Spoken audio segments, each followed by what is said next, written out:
Okay, the link is getting ready for the web streaming.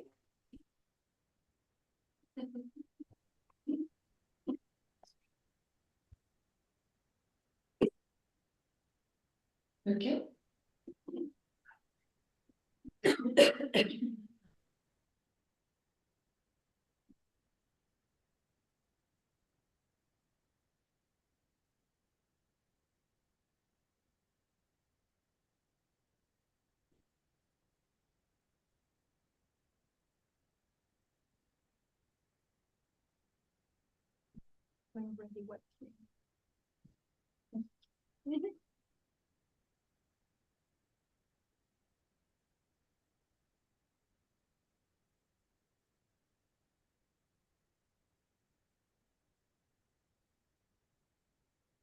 I'll say a few words in English to start with. First of all, I'd like to welcome all the participants to this mock conference. It is our second mock conference for the semester. I'd like to say that this is a mock conference organized by students and staff. I'd like to thank the organizers. I think that they've done an incredible piece of work. And I'd like to also thank the technicians for being with us here today. This event is web streamed, and you will see that the link is not public. It is a safe space for students to practice in consecutive interpreting, and this is why we are not making this mock conference public to the rest of the wider community. I will speak French, and I have a slight issue. I've got the wrong notes in front of me, so this happens. Okay, that's much better now. I'd like to say that the ideas expressed today do not represent the views of the university nor the speaker. It is a sensitive topic on immigration, and it is important to remember this. We would like to make our last recommendations, so make sure, students, that you've got your SMART objectives, record your performance, upload it on your portfolio of practice, and use it for reflective self-assessment and peer assessment. And finally, make sure that your tutors have got access to your performance so they can give you some feedback. I would like to thank the audience, friends, family, and students from other courses across London Met and other universities. So the mock conference is about to start, and I will speak in French. Bienvenue à tous en ligne et en présentiel. Je crois que nous sommes prêts et nous pouvons maintenant commencer cette conférence. Tout d'abord, j'aimerais vous remercier pour avoir adopté l'ordre du jour. C'est important et je sais que de nombreuses personnes aujourd'hui ont pu regarder l'ordre du jour hier. Il a été distribué hier et je vous remercie de m'avoir envoyé la confirmation de l'ordre du jour. Alors, quel est le sujet d'aujourd'hui? Eh bien, aujourd'hui, nous allons essayer de donner la parole à des intervenants qui viennent de différents horizons. Et je dois dire que ces intervenants ne sont pas très connus du grand public. Au contraire, ce sont de simples citoyens comme vous et moi, mais leur histoire a quelque chose de très intéressant qui est en lien avec notre thème d'aujourd'hui. Et notre thème d'aujourd'hui, quel est-il? Eh bien, nous allons travailler sur les différentes perspectives de la migration à travers le monde. Nous parlerons de l'Europe, mais pas seulement de l'Europe. Nous parlerons du continent africain, nous parlerons du Japon, du Brésil, et nous parlerons bien évidemment du Royaume-Uni, puisque nous sommes en ce moment même au Royaume-Uni. Je me pose la question suivante. Ne sommes-nous pas tous des migrants? Je ne sais pas si vous avez eu la curiosité de regarder votre arbre généalogique, mais si nous regardons de près nos racines, eh bien, il est bien rare de trouver des familles qui sont très sédentaires, qui restent sur place pendant plusieurs générations. En effet, l'histoire nous montre que nos ancêtres, plus ou moins lointains, ont été amenés à quitter leur région, leur pays et parfois même leur continent pour des raisons multiples. Alors, en général, la première raison qui motive une personne à quitter son lieu de vie, eh bien, c'est la recherche d'un lieu sûr qui permette de vivre à l'abri de conflits et ainsi d'éviter de se mettre en danger. Les guerres, bien sûr, nous le démontrent chaque jour. Alors évidemment, il y a eu la Première Guerre mondiale de 1914 à 1918, bien sûr. Mais n'oublions pas la Deuxième Guerre mondiale, quelques années plus tard. Et cette Deuxième Guerre mondiale a généré l'exode de millions de personnes à travers le monde. Et puis, malheureusement, si nous regardons les atrocités autour de nous, eh bien, nous voyons que les guerres sont présentes un peu partout. Nous avons malheureusement les témoignages de la guerre en Ukraine, en Russie, en Syrie, au Yémen, en Israël, à Gaza et dans les territoires occupés de la Cisjordanie. Alors, dans ces cas-là, il faut souvent quitter son domicile, sa ville ou son village natal à la recherche d'un lieu sûr pour simplement rester en vie. La Convention de Genève de 1951 veille à ce que soient respectés les droits de ces personnes qui fuient face à l'adversité. Donc ça, c'est la première raison. Passons, si vous le voulez bien, en général, à la deuxième motivation. Eh bien, en général, il s'agit là du travail. Dans le cadre du travail, nous observons une migration de choix. En fait, c'est mon cas. Je suis de nationalité française, mais il y a près de 38 ans, eh bien, j'ai décidé de venir en Angleterre pour faire un travail qui me plaisait. Et dans mon cas, il s'agit là d'un choix et non pas d'une obligation. Mais pour certaines personnes, telles que les migrants climatiques, eh bien, le choix leur est imposé à cause de l'impossibilité de trouver du travail là où ils habitent. Par exemple, je pense à la sécheresse au Pérou ou même en Europe du Sud. Et là, malheureusement, les températures sont extrêmes et peuvent atteindre plus de 50 degrés Celsius. Je pense aussi à la montée des eaux. Le niveau des mers augmentant, eh bien, cela réduit la terre habitable. Par exemple, c'est le cas sur les îles de Tuvalu ou les Maldives. Ce sont là des sujets phares de la COP 28 à Dubaï en ce moment. Et je vous invite à écouter les débats à Dubaï en ce moment. Ils sont retransmis en direct et interprétés dans plusieurs langues. Et puis enfin, pour terminer, il faut parler des personnes qui choisissent de changer de région ou de pays simplement pour commencer une nouvelle vie. Par exemple, en 2022, 97 000 ressortissants britanniques ont quitté le Royaume-Uni pour habiter ailleurs. Et ce fut le cas de nombreuses personnes européennes et britanniques résidant au Royaume-Uni qui ont décidé de quitter le pays à la suite du Brexit. En fait, depuis le Brexit, les migrations ne cessent de s'accroître d'année en année.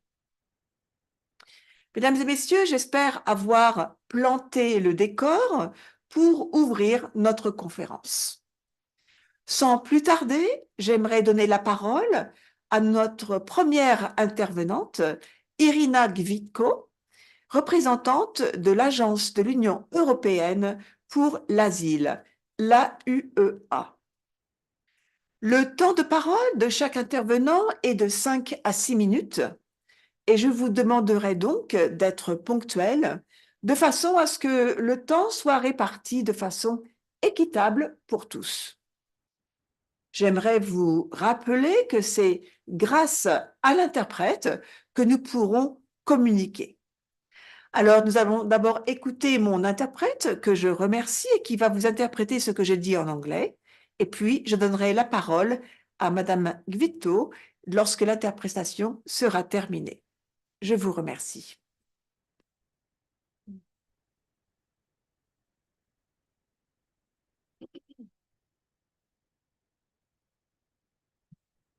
Ladies and gentlemen, good morning.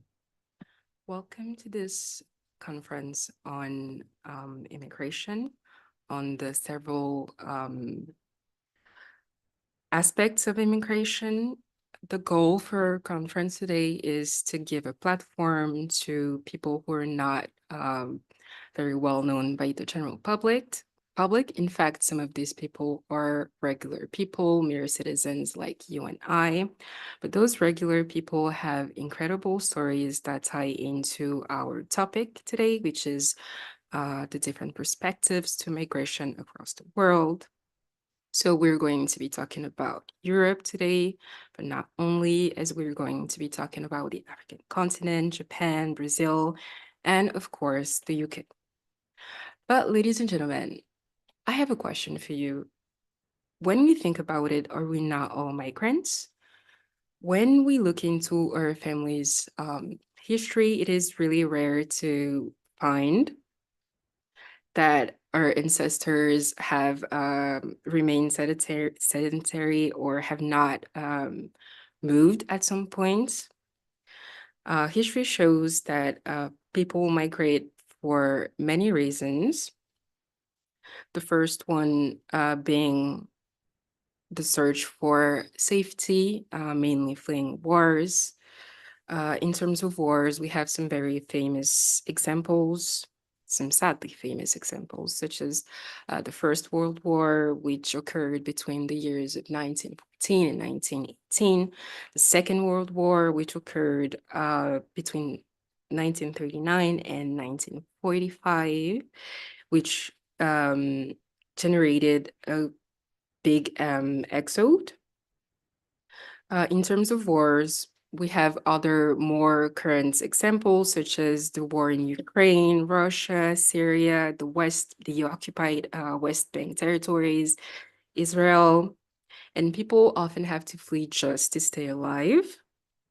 And we have the Geneva Convention of 1955 that was established to ensure the ability of people to safely migrate to other places for safety.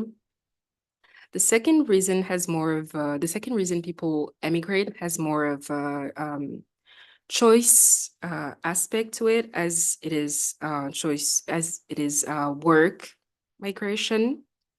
That is the case for me.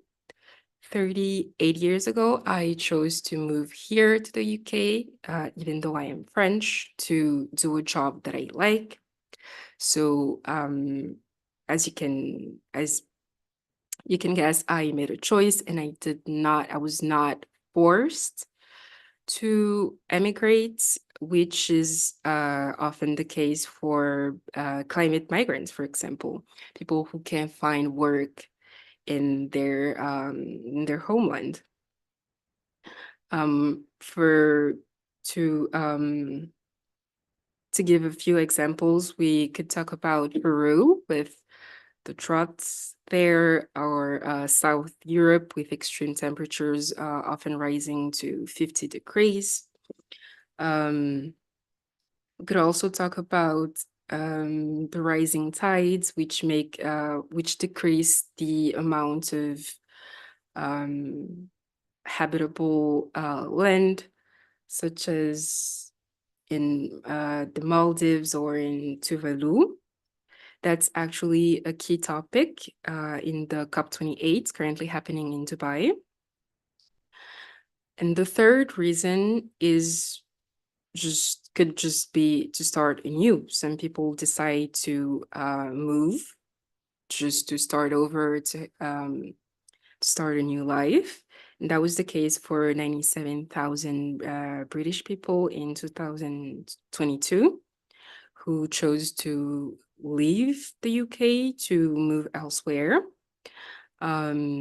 European citizens and British people alike chose chose to leave the UK after Brexit, and year after year, the amount of people leaving the UK after Brexit just keeps on increasing. So, ladies and gentlemen, I hope I have given you a clear idea of what we're going to be talking about today. And without further ado, I will leave the floor to our first speaker, whose name is Irina Ikfiko. She's a representative of the European Union Agency for Asylum. And I would like to remind everybody that our speaking time will be between 5 to 6 minutes, and I will ask you to please be mindful of time, as we would like everybody to speak for the same amount of time. And please welcome Irina Ikfiko. Thank you.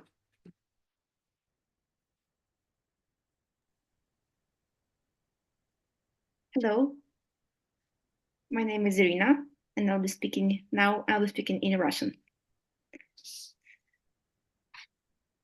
Здравствуйте, дамы и господа. Я начну свою речь сейчас. Уважаемые участники конференции, я от лица Европейского агентства по вопросам убежища хотела бы внести свой скромный вклад в сегодняшнюю встречу. И сегодняшнее выступление я хотела бы посвятить миграции в современном мире и факторам, которые на нее влияют.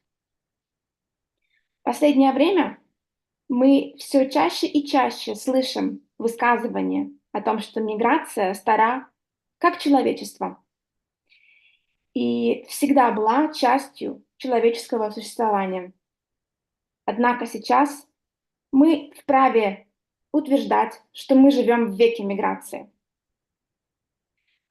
Потому что никогда в истории человечества так много людей не переезжали, не жили, не работали и не учились в стране, отличной от их рождения или гражданства. На сегодняшний день насчитывается почти 281 миллион международных мигрантов, что составляет 3,6% населения мира. Число международных мигрантов выросло на 84% за последние 30 лет. И с 152 миллионов до 281 миллиона человек. Только за сентябрь 2023 года страны Евросоюза получили более 108 тысяч заявлений на статус беженца. И если такая тенденция сохранится, то Евросоюз получит около 1 миллиона заявлений к концу 2023 года. В мире 169 миллионов человек считаются трудящимися мигрантами. Во-первых, они вносят неоценимый вклад в экономику принимающих стран, приносят новые навыки и мотивацию.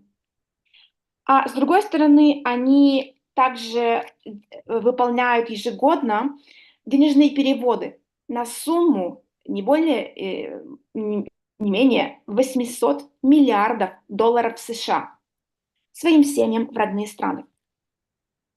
Однако есть и обратная сторона медали. По данным МОМ, Международной организации по миграции, только в 2022 году почти 7 тысяч мигрантов погибли в попытках пересечь опасные маршруты, например, по морю, на надувных лодках, или же пустыне или океану. Также существуют лица, которые занимаются контрабандой мигрантов, и зачастую мигранты становятся их жертвами или подвергаются эксплуатации, насилию со стороны торговцев людьми. Также важно учитывать, что есть ряд факторов, которые влияют на международную миграцию. Среди таких факторов, например, арабская война в 2011 году, арабская весна, извините, в 2011 году, гражданская война в Сирии, агрессия против Украины или же глобальная пандемия COVID-19. Иногда если некоторые факторы усиливают поток мигрантов, то другие снижают их мобильность. Например, во время пандемии 3 миллиона мигрантов оказались вне места своего обычного проживания и не смогли вернуться туда из-за карантинных мероприятий. С другой стороны, есть также и военные конфликты, о которых мы часто думаем, когда говорим про миграцию. Из-за военных конфликтов исчезают меньшинства и целые этнические группы. И люди вынуждены мигрировать, чтобы обрести покой. Еще одна причина, о которой меньше мы думаем намного меньше, это стихийные бедствия. И только в 22 году нашего века произошло 32,6 миллионов перемещений по этой причине. И в своем обзоре Omnibus Review эксперты приводят несколько прогнозов в отношении климатической мобильности. К 2050 году количество мигрантов будет варьироваться от 50 миллионов до 1,4 миллиардов человек. Уважаемые участники конференции, к сожалению, у меня нет времени, чтобы осветить все факторы влияния на миграцию, на миграционные процессы. Однако я надеюсь, что своим скромным докладом я напомнила всем, что миграция – это часть человеческой истории, и что в будущем она еще сильнее закрепится во всем мире. И мы точно не должны сопротивляться ей, а делать все, чтобы от этих процессов выиграли все. Спасибо за внимание.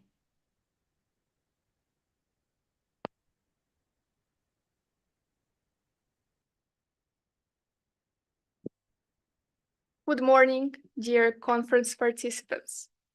Ladies and gentlemen, on behalf of the European Agency for Asylum, I would like to make a contribution to our conference of today. Today I'm going to be speaking about migration in the modern world and the factors that influence it. Recently, we hear more often a saying that migration is as old as mankind, and that it has always existed as a part of human history.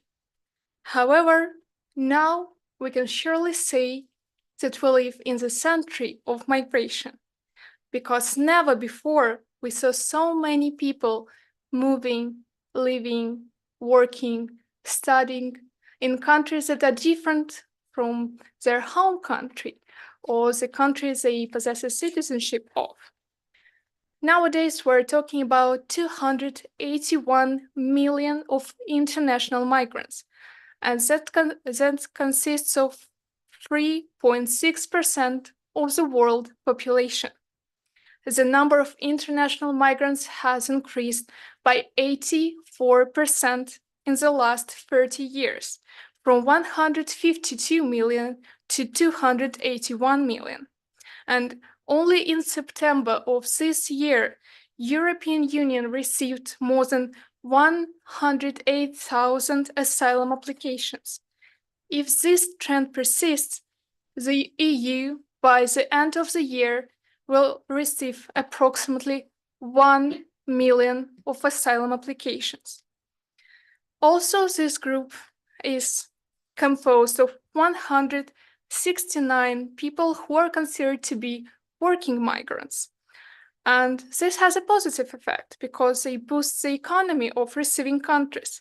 They possess necessary skills and motivation, and also they send money transfers to their families back at home, and it is estimated to be valued at 800 billion US dollars. However, there is the other side of the coin. According to the information of International Organization for Migration, IOM for short, in 2022 alone, almost 7,000 people died on their way to another country. They were crossing borders by sea, ocean, using inflatable boats, or died in deserts. Also, there is such a phenomenon as smuggling and human trafficking. So migrants often become victims, they're exploited and suffer from violence from human traffickers. It's important to take into account the fact that there is a huge range of factors that influence migration. Some of them are Arab Spring in 2011, civil war in Syria, Russian aggression against Ukraine, or the global pandemic of 2019. Some of these events facilitate the flow of migrants, but others reduce their mobility. And this was the case when the pandemic broke out. 3 million of migrants found themselves abroad, and they couldn't come back home due to the containment measures. When we talk about migration, we always think about military conflicts, and these conflicts leads to minorities and ethnic groups' disappearance. So people leave to find peace somewhere other place in some other place in the world. However, we rarely think about climate migration. In 2022, 32.6 million people were displaced due to this reason.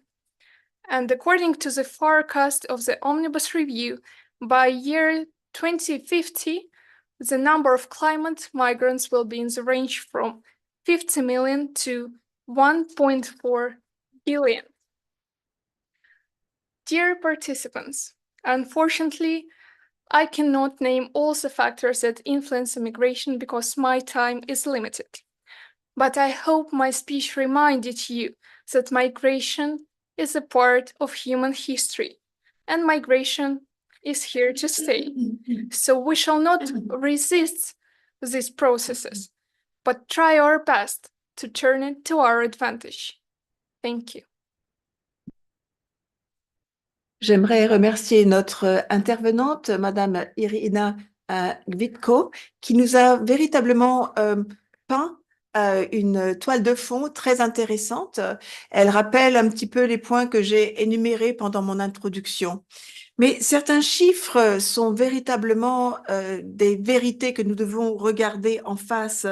Par exemple, je pense principalement à ces demandeurs d'asile, avec une augmentation considérable des demandes d'asile, pouvant aller à 1 million d'ici la fin de l'année.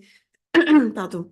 Je pense qu'il s'agit là d'un chiffre que nous devons véritablement tenir en tête. Et puis ensuite, j'aimerais peut-être rappeler un point qu'elle a mentionné, il s'agit là de la diaspora. Oui, la migration peut être très positive dans le cas où la diaspora peut contribuer à la survie de familles, de villages, de villes dans les pays d'origine. Et nous le voyons en ce moment avec certains pays comme le Liban, par exemple. Et puis, j'aimerais avoir une pensée toute particulière pour ces 7000 personnes qui ont péri l'année dernière pendant leur voyage, qui leur permettait de quitter le pays jusqu'à leur pays d'arrivée, jusqu'à leur destination.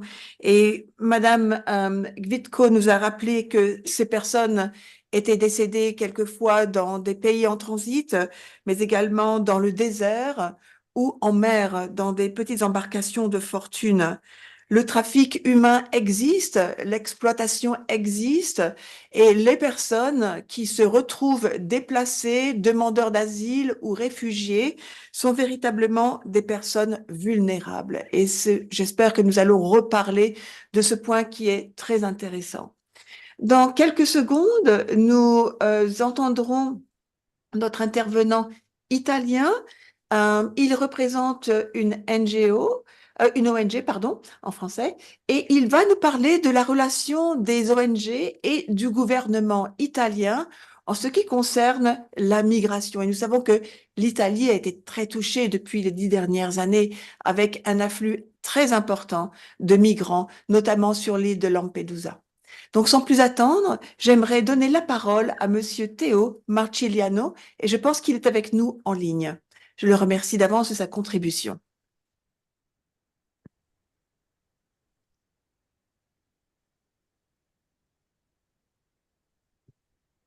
I'd like to thank our speaker, Irina Kvitko, for her very interesting and in-depth speech, which brought up some of the points that I mentioned in my introduction. And it was interesting to look at some of the figures regarding asylum seekers, and the numbers of asylum seekers being requested may reach up to 1 million by the end of the year. And that's a figure that we really should bear in mind. But Madam Kvitko also mentioned that migration can be very positive and it can help the people, the survival of people. I'm thinking of villages in the Lebanon and so on. But we should also spare a moment's thought for the 7,000 people who've died. And as we were reminded, they died in transit countries, and they also died making precarious visits across seas and in the deserts. And of course, we heard about the trafficking of people that exists and the exploitation of these very vulnerable people. In a few moments, we will hear from our Italian speaker who will talk about the relationships between the NGOs and the Italian government on the subject of migration.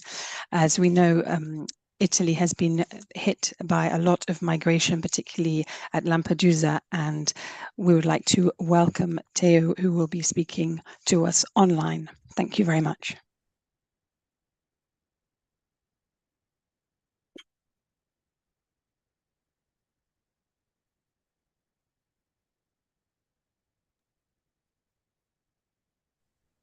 Thank you all, and to say goodbye. Thank you.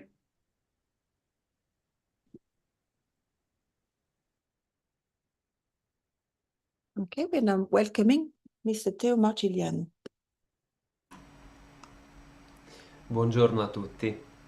Oggi sono qui per parlarvi di come l'Italia ha deciso di affrontare la tematica immigrazione e la posizione del governo italiano di fronte all'intervento delle organizzazioni non governative nel Mar Mediterraneo.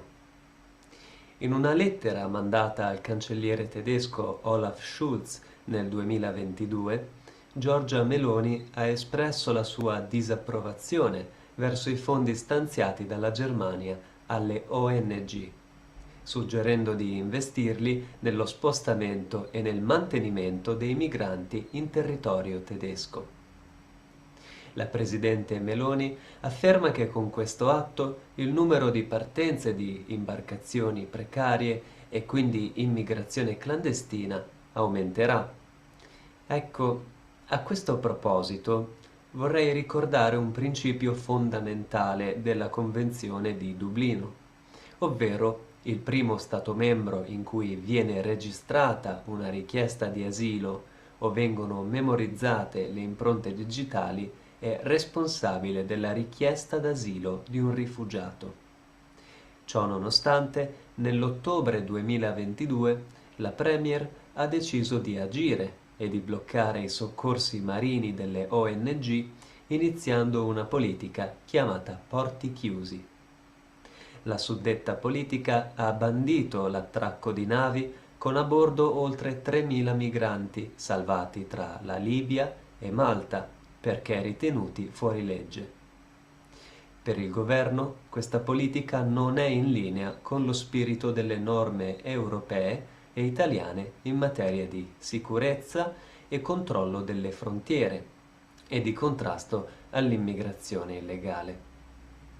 Sicuramente una migliore distribuzione dei migranti allevierebbe la pressione degli stati dell'Europa meridionale e le condizioni dei migranti stessi, ma bloccare navi che salvano vite non è di certo la soluzione.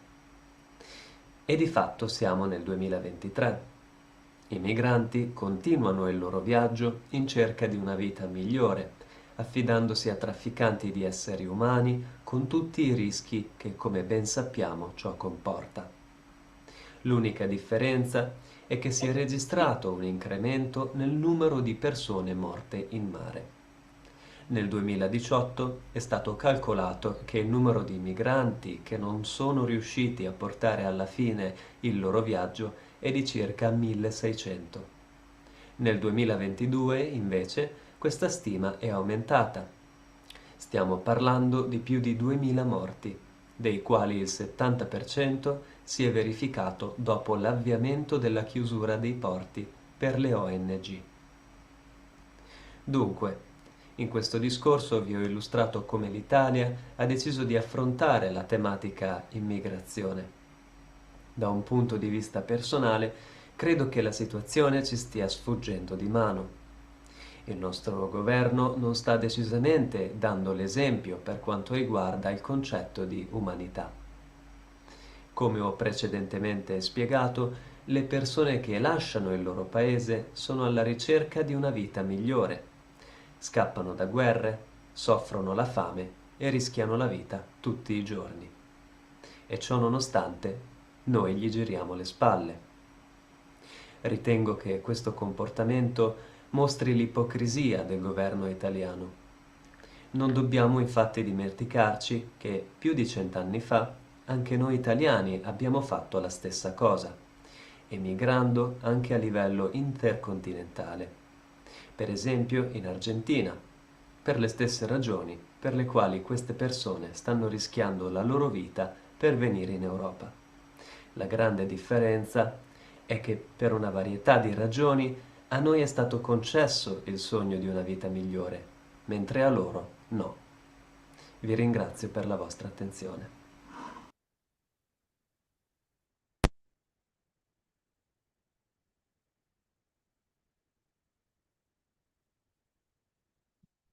Good morning, everyone. I'm here today to talk to you about how Italy has tackled the issue of migration and the government's position on the intervention of non-governmental organizations in the Mediterranean Sea. In a letter sent to German Chancellor Olaf Scholz in 2022, Giorgia Meloni, the Italian Prime Minister, expressed her disapproval on the funds that were used by Germany for the NGOs. This was expressed by the Prime Minister, saying that those funds should have been used for helping migrants move across the country instead. Meloni also suggested that by doing this, the number of illegal vessels and illegal migrants will then increase in Europe. Here, so I would like to remind you the basic principle of the Dublin Convention. The first member state in which an asylum claim is registered and fingerprints are stored is the country that would then be responsible for the refugee's asylum claim. Nevertheless, in October 2022, Giorgia Meloni has decided to stop this by intervening with a new policy called closed ports.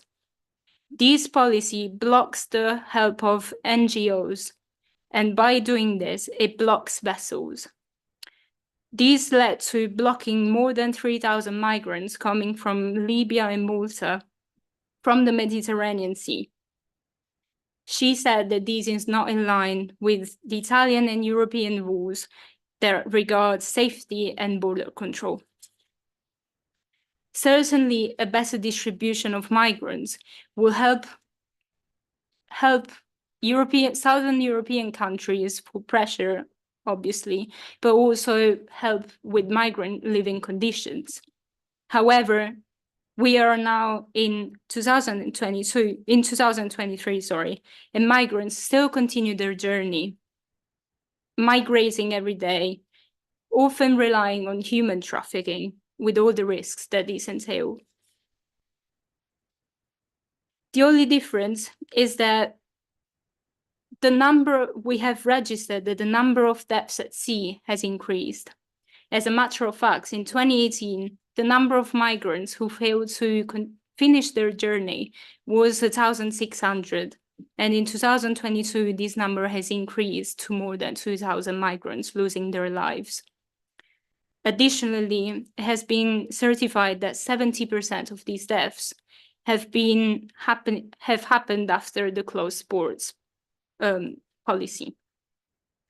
So I spoke about how Italy has decided to tackle the issue of migration, but from my personal point of view, the situation is getting out of hand. The government is absolutely not setting a good example of what concerns the term of humanity. Migrants still continue living, as I have explained before, migrants still continue leaving their countries in search for a better life, fleeing wars, suffering hunger, and risking their lives every day. But what do? We turn our backs on them. I think that this only shows the hypocrisy of the Italian government. Indeed, we did exactly the same thing more than 100 years ago, leaving our country to go to other countries and continents. For example, we went to Argentina for the exact same reasons why migrants are doing so now. The only big difference is that we were granted the dream of looking for a better life, but the new migrants are not. Thank you for your attention. Je remercie vivement Monsieur Théo Marcigliano pour sa présentation. Alors, il est vrai que la critique de la politique des gouvernements est tentante, mais si nous regardons à travers le monde, spécialement en Europe, eh bien, nous observons une montée des gouvernements de politiques extrêmes, telles que l'extrême droite. Et leurs politiques sont souvent basées sur un refus des flux migratoires vers leur pays. Et donc, je pense que si nous parlons aujourd'hui de l'Italie, il aurait peut-être pu être de la même façon le cas de l'Espagne, de Malte et d'autres pays à travers l'Europe. Donc, la montée des extrêmes reflète peut-être l'opinion publique. Nous parlons souvent de politique, mais est-ce que l'opinion publique a changé? Et je pense qu'il s'agit là d'une question intéressante. Si l'opinion publique a changé, eh bien, nous devons peut-être nous demander quelle sorte d'informations passent à travers les médias. Comment est-ce que les citoyens, que ce soit les citoyens européens ou non européens, comment est-ce qu'ils sont informés? Comment leur parvient l'information? Nous savons que dans notre époque, il est très facile de faire passer des informations erronées qui peuvent peut-être changer l'aspect de l'information et la vérité. Donc, sans plus tarder, eh bien, j'aimerais que nous revenions à une partie du monde qui a été très affligée par les flux migratoires, et il s'agit là de l'Ukraine et de la Pologne. J'aimerais accueillir avec grande joie notre prochain intervenant. Il s'agit là de Monsieur Claudius Piatek, qui est assis avec nous, qui est assis en fait à ma gauche, et je sais qu'il va nous parler de la façon dont la Pologne a accueilli les migrants ukrainiens qui, du jour au lendemain, ont dû quitter leur pays à la suite de l'invasion russe. Comment est-ce que ils se sont adaptés à la Pologne? Comment s'est passée cette nouvelle vie qui les attendait? Donc, sans plus tarder, j'aimerais donner la parole à Monsieur Piatek et j'aimerais le remercier de s'être déplacé jusqu'à nous aujourd'hui. Je sais que votre présence est très importante puisque pendant les pauses, nous aurons l'occasion de vous parler de façon peut-être plus informelle qu'un discours. Donc, sans plus tarder, j'aimerais vous donner la parole. Je vous remercie.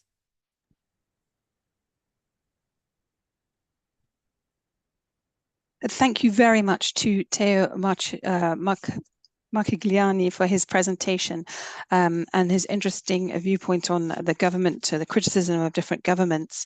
It's true that in Europe at the moment there is an increase of extreme viewpoints, particularly on the extreme right, and there are many countries who are not happy about the migration from different countries to their own. Matteo spoke about Italy, but he could equally have been talking about Spain or Malta, where there have been similar rises of this extremism. But this extremism does reflect public opinion, which has been changing over recent years. But this raises the question as to if public opinion has been changing, why is this? What information are people being fed by the media, and how are we getting this information? We know that nowadays it is very easy to receive false information or fake news. So without further ado, now I would like to pass the floor to another country that has been significantly affected in recent years, that is Ukraine and Poland in particular. We are going to hear from Klaudia Spiatek about how Poland welcomed a considerable number of Ukrainian migrants from one day to the next who fled after the Russian invasion. And we will hear about how life changed and how the people were welcomed when they did arrive. So thank you, Claudius, for coming. I know you've come from a long way, and we'll also be looking forward to speaking to you on a more informal way, perhaps during the breaks. So without further ado, I pass the floor to Claudius. Thank you.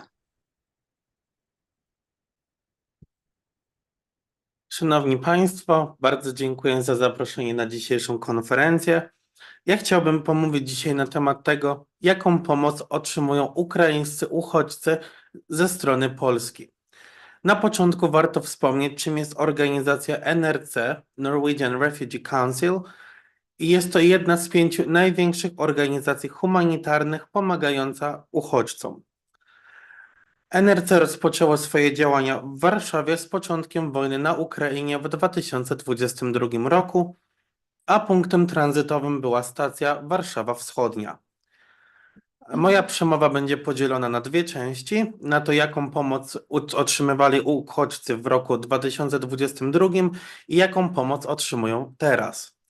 W 2022 roku NRC postawiło ogromne namioty wielkości połowy boiska do piłki nożnej, które były wyposażone w ogrzewanie, łóżka i prysznice i mieściły do 5000 uchodźców. Dlaczego takie wielkie? Dlatego, że Polska początkowo przyjmowała od 2 do 3 tysięcy uchodźców dziennie. Jak wyglądał proces przyjmowania uchodźców? Po wyjściu z pociągu sprawdzane były ich dane osobowe, po czym zostawali oni rozwożeni do 5 różnych punktów tranzytowych w Warszawie. Tam mieli zapewniony nocleg oraz dalsze konwersacje na temat tego, co chcą zrobić w przyszłości. Dlatego można powiedzieć, że namioty te były pewnego rodzaju poczekalnią, gdzie ukraińscy uchodźcy mogli przez 3 dni podjąć decyzję, czy chcą zostać w Polsce, czy wyjechać gdzieś dalej. Jeżeli chcieli wyjechać, wtedy organizacja Rubicus, współpracująca z liniami lotniczymi Wizz Air, organizowała im bilety na pociąg czy na samolot. Jeżeli natomiast postanowili oni zostać w Polsce, Fundacja Towarzystwo Przyjaciół Ukrainy zapewniała im pracę, a Fundacja Otwarty Dialog, współpracująca z Airbnb, zapewniała im mieszkania za darmo od 3 do 6 miesięcy. Ponieważ zakładano, że okres od 3 do 6 miesięcy to wystarczający okres, aby się osiedlić. I była to również pewnego rodzaju forma zabezpieczenia kraju przed uchodźcami, którzy chcieli tylko wykorzystać tą pomoc i wykorzystać polski system. I tak to wyglądało w 2022 roku. Na chwilę obecną, ze względu na obniżenie się natężenia migracji, Polska nie otrzymuje już takich samych funduszy. Dla porównania, w 2022 roku Polska przyjmowała od 2 do 3 tysięcy Ukraińców dziennie. Na chwilę obecną Polska przyjmuje od 2 do 3 tysięcy uchodźców miesięcznie. Co więcej, po tak długim czasie okupacji uchodźcy przybywający do Polski mają raczej sprecyzowane plany i nie chcą zostawać w Polsce, a Warszawę traktują jako punkt tranzytowy. Ale to nie wszystko, ponieważ Polska zapewnia 4 inne formy pomocy. Są to m.in. autobusy ewakuacyjne, które przewożą ukraińskich uchodźców z terenów okupowanych Ukrainy na tereny ziemi polskiej. Fundacja Polskie Centrum Pomocy Międzynarodowej w Rzeszowie zapewnia pomoc medyczną dla ciężko rannych żołnierzy oraz ich dalszą rehabilitację. Po trzecie, ośrodki dla dzieci w Żywcu. Są to miejsca, w których zapewniona jest pomoc i edukacja dla ukraińskich dzieci, których rodzice zdecydowali się na wysłanie ich tam ze względu na bezpieczeństwo.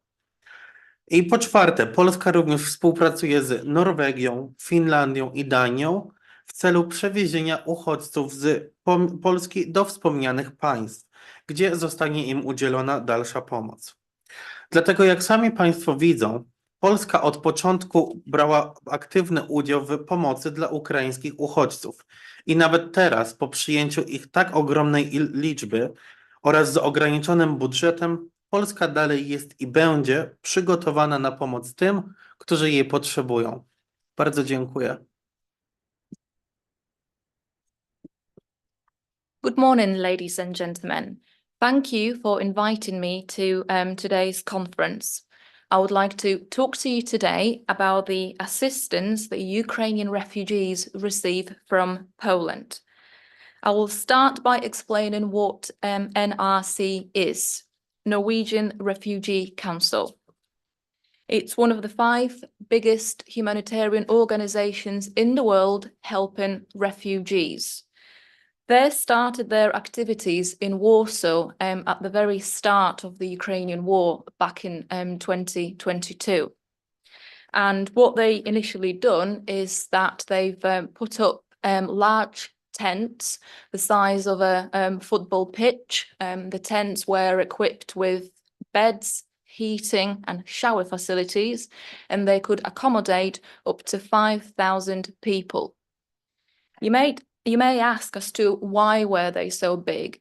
And that is because Poland used to receive between 2,000 to 3,000 refugees on a daily basis. And I'll tell you as to, I'll talk to you about the process and how it worked. People would arrive in trains, and afterwards personal details would be obtained from them, and people would be relocated to the 5 transit points located in Warsaw. They would remain in tents for up to 3 days, because that would be sufficient time for them to decide whether they wanted to stay in Poland or whether they would want to go to another country. If the decision was to go to a different country, then an organization called Rubicus, together with airline company Wizz Air, would provide them with the plane and train tickets. If, however, they decided to stay in Poland, then TPU, Friends of Ukraine Foundation, would provide them with work, and Open Dialogue Foundation, in cooperation with Airbnb, would provide them with a free accommodation between 3 to 6 months' time. The period of 3 or 6 months is there for the refugees to have sufficient time to settle, but at the same time, it's a form of protection against people abusing the Polish system. So that was back in 2022. In the second part of my speech, I would like to talk to you about the current situation. Currently, the number of immigrants is decreasing, and Poland no longer receives funds like they did back in 2022. And even though the number of refugees, even though the refugees are still arriving, Warsaw is more of a transit point because they wish to go to another country. However, Poland also offers 4 different types of assistance. For instance, evacuation buses. And these are the buses that go to Ukraine. They collect Ukrainian refugees and they move them from the occupied territory to Poland. Poland also has a Polish Centre for International Aid Foundation in Rzeszów, and they provide medical assistance for seriously wounded soldiers. We also have centres for children located in Żywiec, and their children can receive care and education, and parents who decide to send their children there know that they will be safe. And finally, Poland cooperates with countries such as Norway, Finland, and Denmark, and provides transport to the aforementioned countries where refugees can receive further assistance afterwards. So, as you can probably already noticed, Poland has helped actively right from the very beginning. And now, even despite the limited budget, Poland is still willing to help those who need it. Thank you. Je savais, Monsieur Piatek, que votre intervention serait une source d'inspiration pour nous. Et ce fut le cas. Je pense que la Pologne nous a démontré de façon claire et précise qu'elle pouvait aider toute une population sous le joug d'un autre pays, une population traumatisée, quelquefois blessée également, avec une population d'enfants. Nous avons parlé de soldats, mais il y avait également là des personnes mineures. Donc, on parle de l'école dans ce contexte. C'était très, très intéressant et je pense que nous avons beaucoup de leçons à tirer de notre expérience de la Pologne. J'aimerais, si vous le voulez bien, toutefois, apporter un petit bémol à ce qui vient d'être dit au niveau de la terminologie. Nous avons parlé de réfugiés, mais nous devons savoir qu'à la suite de la Convention de Genève de 1951, le terme réfugié est utilisé de façon qui n'est pas tout à fait précise. Dans le cadre juridique, des personnes qui fuient leur pays sont des personnes qui, en général, doivent être décrites comme des demandeurs d'asile. Lorsque vous entrez dans un pays et que vous faites une demande d'asile, vous devenez demandeur d'asile. Lorsque vous obtenez cette demande d'asile, vous devenez alors réfugié. Et je pense qu'il s'agit là d'une différence qui doit être expliquée. Sinon, nous pourrions penser que l'information que vous venez de nous donner sur la Pologne, eh bien, il s'agit là de personnes qui ont déjà obtenu le statut de réfugié en Pologne, alors que ce n'est pas le cas, d'après ce que je comprends.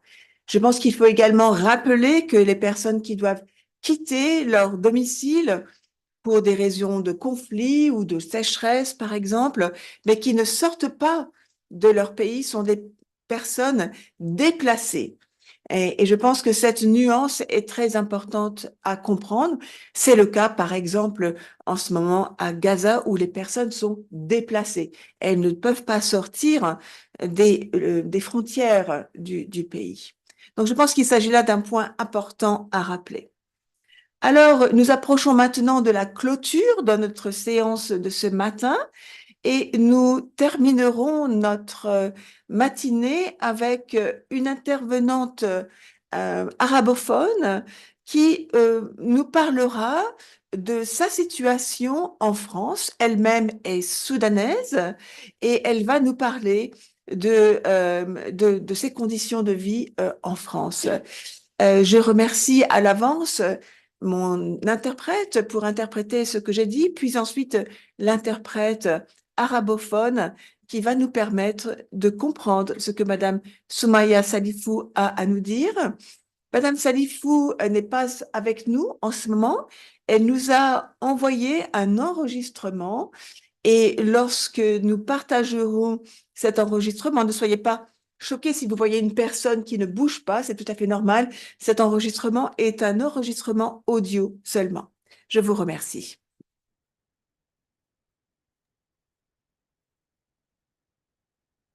I knew, Mr. Piatek, that your speech would be a source of inspiration for us, and this was absolutely the case.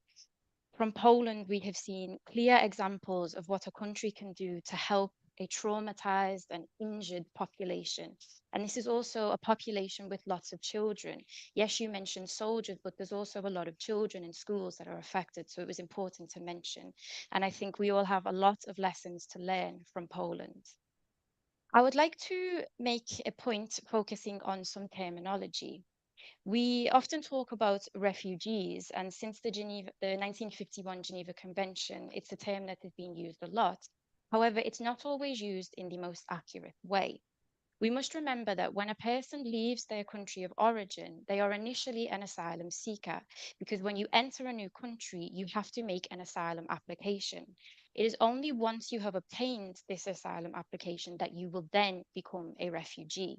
And I think that this is an important thing that we need to explain, because given the information you've just given us about Poland, we may have thought that you were referring to people already with the refugee status. However, this may not necessarily be the case. Also, we must remember that people can leave their countries for war or for reasons for climate reasons, and these are called displaced people. And this is the case now in Gaza, because people are not able to leave one country. Sorry, people are not able to cross the border from one country into another. They are currently displaced. Now, we are approaching the end of our morning session, and we are going to finish with an Arabic speaker. Our speaker will speak to us about her situation within France. However, she herself is Sudanese, and she will explain her experience of living in France. So I would like to thank in advance my Arab interpreter, who will explain what Madame Salifu has to say. She is not able to join us here today, so she has sent us a recording. And I'd just like to point out, when the recording begins, do not be shocked if her image does not move, because it's simply a voice audio, but we will show a photo. Thank you.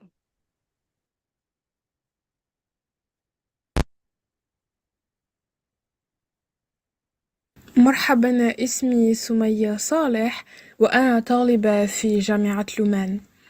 اليوم سنتكلم عن موضوع هجرة السودانيين إلى فرنسا، وبالتحديد في مدينة لومان.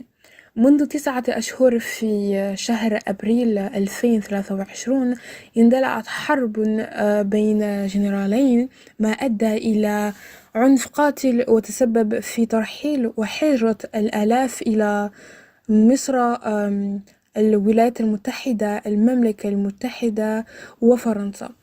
وفقا للوصايات التشاركية الفرنسية والسودانية، اليوم تعتمد العديد من العائلات على أقربائهم الذين يعيشون في الخارج للبقاء مثل فرنسا.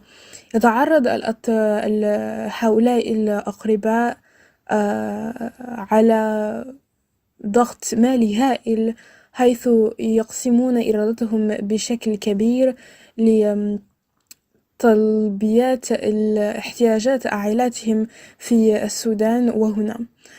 هذه الحالة، هذا الاعتماد الاقتصادي هو عبء مادي وعاطفي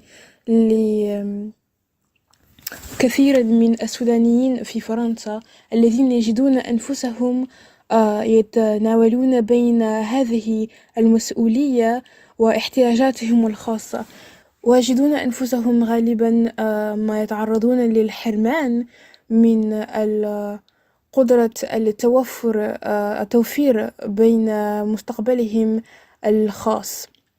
يمكن أيضا أن تؤدي هذه الحالة إلى توتر داخل العائلات السودانية في فرنسا، حيث يتأثر بعض الأفراد بالإحمال. للأسف أعرف كثيرا من السودانيين الذين وصلوا إلى فرنسا والذين يجب عليهم تغيير كل شيء وإعادة التعلم، من التحويل المهني إلى تعلم اللغة الفرنسية، وحتى إلى إعادة التأهيل للشهادات. هناك الكثير من التحديات الذين يجب على هؤلاء السودانيين في فرنسا مواجهتهم.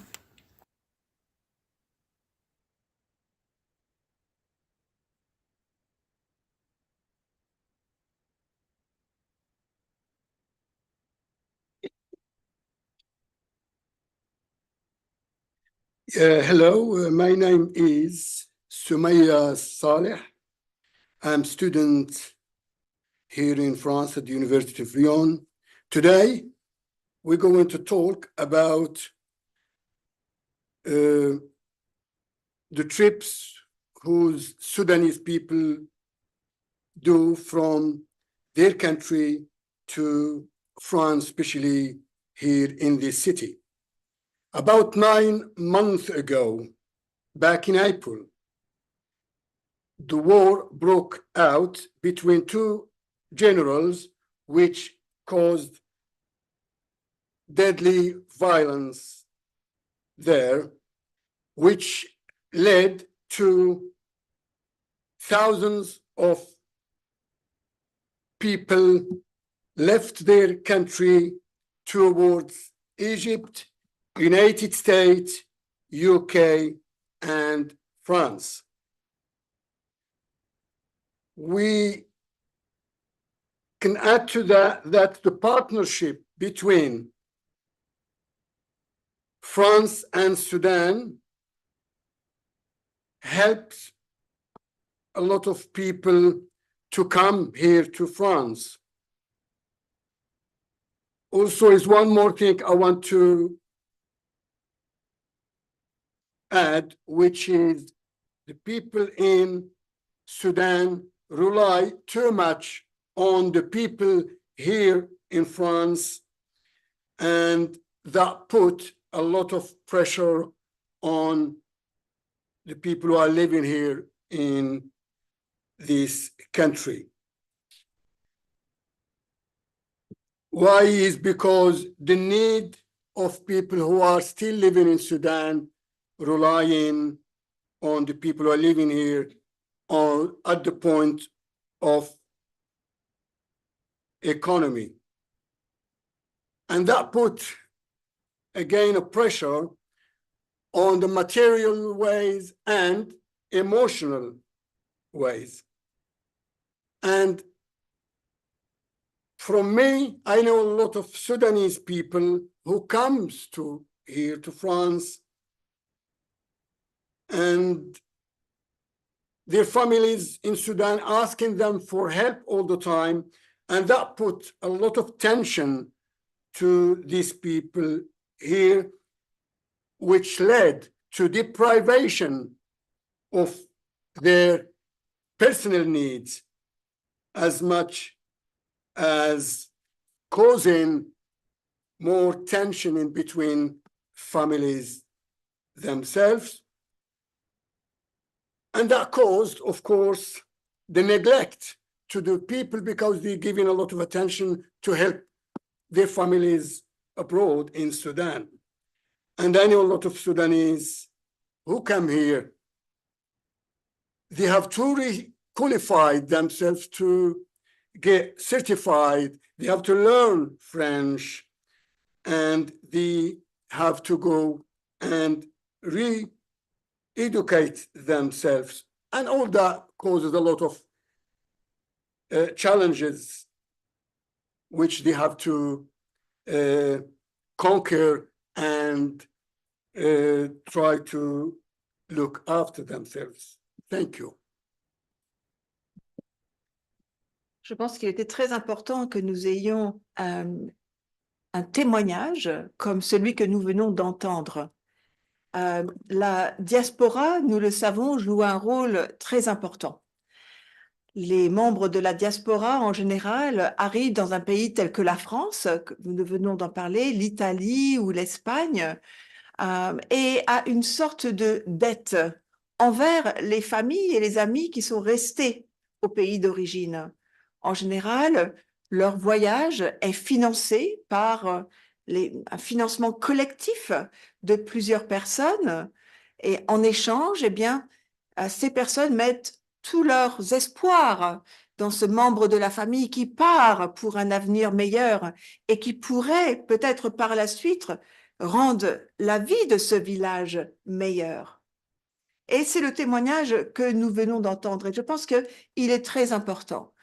Lorsque cette personne peut quitter le Soudan, par exemple, ou ça aurait pu être n'importe quel autre pays, l'Afghanistan, par exemple, et que cette personne arrive enfin à destination après des semaines, des dangers, après un grand nombre d'occasions d'abandonner la partie, eh bien, cette personne arrive enfin dans le pays d'origine. dans le pays, pardon, dans le pays dans le pays de destination finale. Et donc là, il faut savoir que la pression est énorme. Il y a une énorme différence entre ce que vit le migrant qui est arrivé en France ou en Europe et l'idée de la famille dans le pays d'origine. Dans le pays d'origine, on s'attend à ce que ce membre de la famille qui a émigré, on s'attend à ce qu'il comprenne les besoins du pays d'origine. On s'attend à ce que cette personne puisse avoir accès à de l'eau, à de la nourriture chaque jour, à une maison, à de quoi se nourrir. Et il y a une sorte d'incompréhension qui se crée entre ces deux mondes. Et il est vrai, je pense qu'il était très intéressant de l'entendre dans votre discours, que cette personne va devoir se priver énormément pour pouvoir arriver à subvenir à ses besoins personnels et à ceux de la famille. Et si ceci ne se passe pas, eh bien, cette personne peut peut vivre une sorte de calvaire, en fait, puisqu'elle pense qu'elle ne rend pas service à sa famille et qu'elle n'est pas apte à retourner au pays d'origine, peut-être même par la suite, par honte de ne pas avoir donné suffisamment. Donc, nous voyons ici que ce témoignage nous ouvre les yeux sur une vérité qui n'est peut-être pas visible pour les membres d'une société européenne, par exemple. Et c'est un point qu'il fallait véritablement entendre ce matin.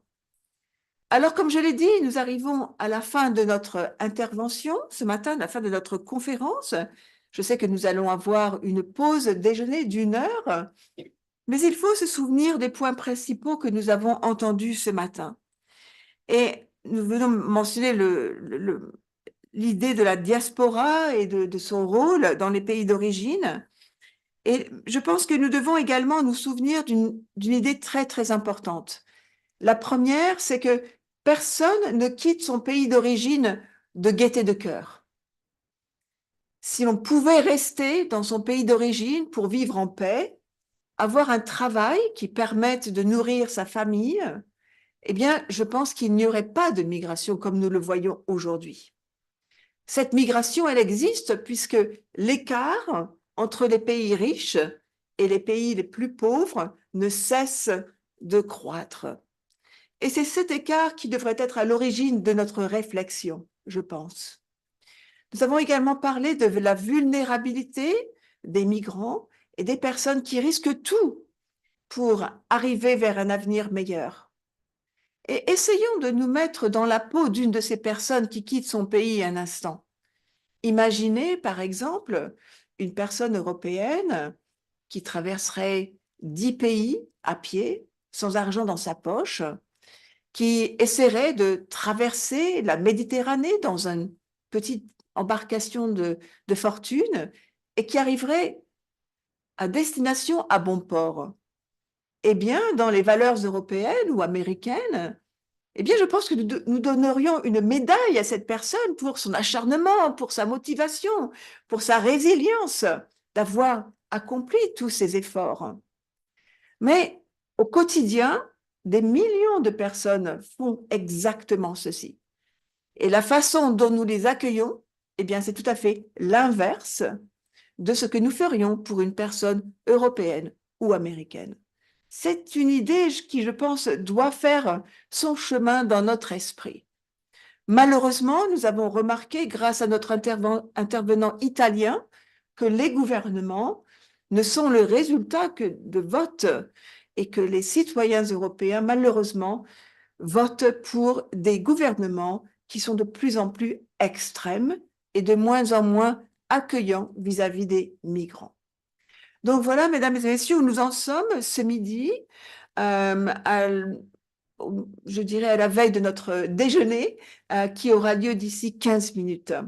Je ne serai pas avec vous cet après-midi, puisque je dois me rendre à une autre réunion, mais je serai ravie de passer la parole à ma collègue italienne, qui sera également la présidente de notre séance de cet après-midi. Je sais qu'il y a des intervenants très riches qui vont élargir nos horizons sur ce sujet et j'ai hâte de vous écouter en ligne puisque cette conférence est retransmise en direct. Je vous remercie de votre attention et j'aimerais remercier mon interprète et les interprètes qui sont intervenus ce matin. Je vous remercie.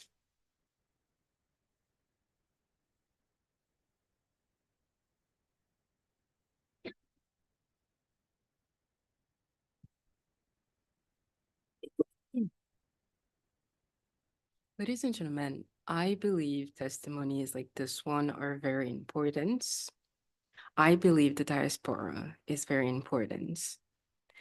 Like I said before, people from the diaspora emigrate and move to countries such as France, Italy, Spain.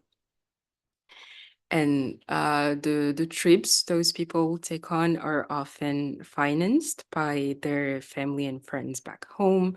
So there's a sort of debt that is created, or at least they feel like they owe their family and friends back home some things. They owe them a certain success and they owe them paying back the money they have invested into their journey. And for the people back home, there's a form of hope that is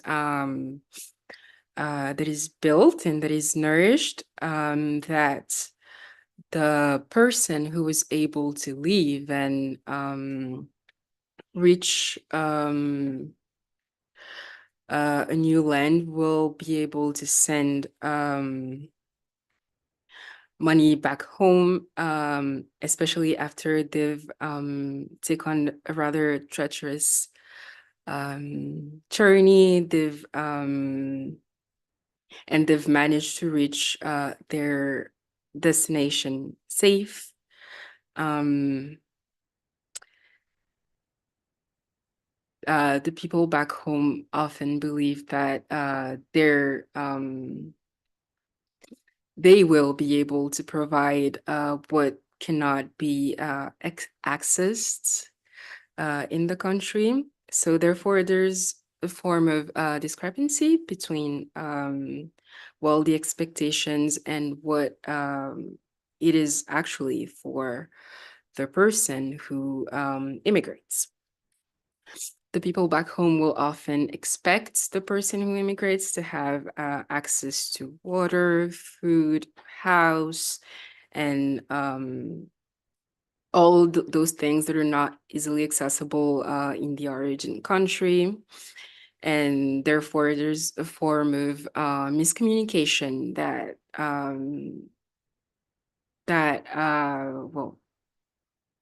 leads the people back home to think that the situation the immigrant is currently in is much better than the one they had back home. And therefore, the person who manages to immigrate will often deprive themselves in order to be able to pay back their family and friends back home. Otherwise, they'll feel really guilty and will often avoid going back home. I believe this discussion and these testimonies open our eyes on things that we as Europeans might not really think about a lot. As I have said, this is the end of our morning session. We will be taking an hour break. But first, I think we should remember the key points we have touched on today.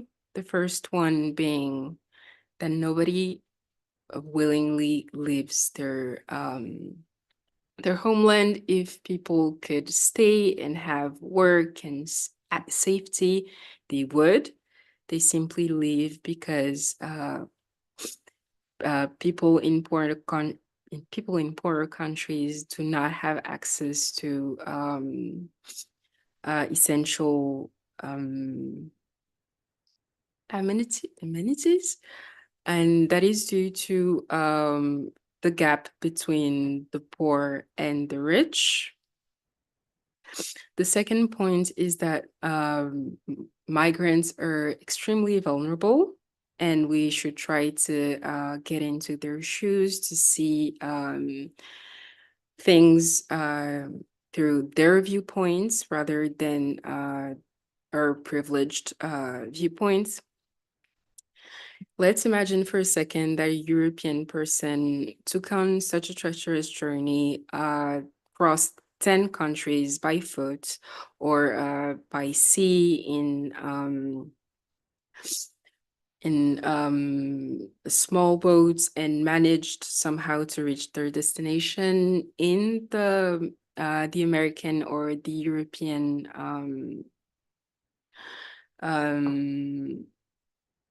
mindset.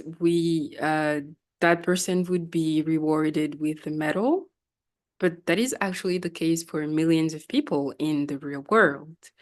But those people are often faced with the exact opposite, as they're shown hostility from excuse me, they're shown hostility from the countries they go to. And I think a lesson we can learn from these discussions is that governments are simply a result of votes, and governments across Europe are getting more and more, are leaning more and more toward more extreme mindsets, therefore creating a certain hostility towards immigrants. Ladies and gentlemen, I will not be here this afternoon as I have another meeting to attend. So I will leave the floor to my colleague, my Italian colleague. And I am happy to follow the rest of the discussion online, as this is also web streamed. Thank you. Thank you very much. So this closes our morning session. Well done, interpreters. Thank you to speakers as well. And thank you for organizing the session. And I'm looking at all of you here today. I know that you all took part in organizing the morning session. So thank you very much. It is now 11:55, and we'll come back here at 1 o'clock. I'm looking at the agenda here, and I think, yes, it is 1 o'clock. So let's have a 1-hour lunch break, and we'll be back here on air at 1 o'clock. Thank you very much. Thank you.